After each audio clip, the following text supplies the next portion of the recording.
What's up, everybody? It's AJ with etrailer.com. Today we're going to be checking out this anti-rattle bolt from Go Aero. Now what we need that for is to take the shake and play out of our ball mount here. Let me show you. All that movement's going on while you're driving down the road, which is annoying and you probably don't want to hear it. This is going to fix that. We're going to start off by installing our block with a spring on it in the shank of our ball mount here. Now this only works with hollow shanks because you have to put this on the inside. So we'll just kind of compress the spring a little bit and then slide the block in. Just pushing it down and line up with the hole that you're eventually going to put the hitch pin in. That looks about there. And this ball mount's nice because the hole's right here. It's not further down. You can easily just push it right into place. Now we'll slide it back in our hitch. Line up the hitch pin hole.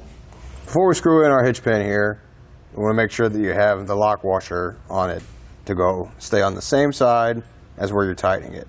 And also, make sure you put in the bolt on the same side that the block is sitting. So the block's on this side of the ball mount on the inside, so we're going to start screwing it in there. And only a couple turns, because you got to remember you want to put the cylinder in here. And the spacer's way easier to put in when the bolt's loose. So we'll get that started in there.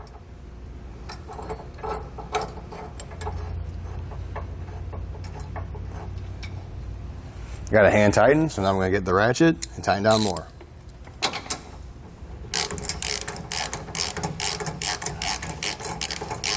We'll just tighten on these last few turns. Add our clip. And give it a test.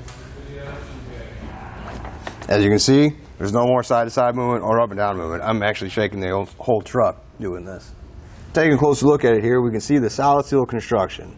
And that goes from the pin here, to the anti-rattle bolt, to the spacer in there, to the lock washer on the other side. So you know that's going to hold up if you leave it outside. Another thing I would like to mention is it only works with hollow shank accessories. Clearly you have to put that little block in there. It's not going to work if you don't have a hollow shank accessory. So that's a plus and it's a minus. Plus side, it's all internally here. So you don't have to worry about leaving it out in the weather or anything like that. Negative side, it doesn't work with everything. If you already have some hollow shank accessories, that's great. You don't have to get the pin, some other anti-rattle devices.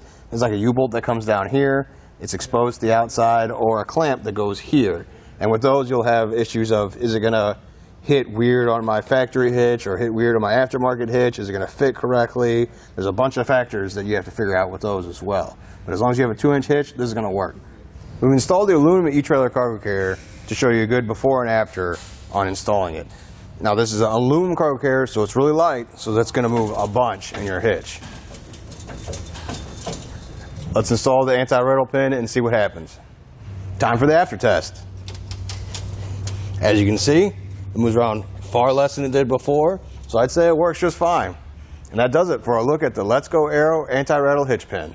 Hope this helped.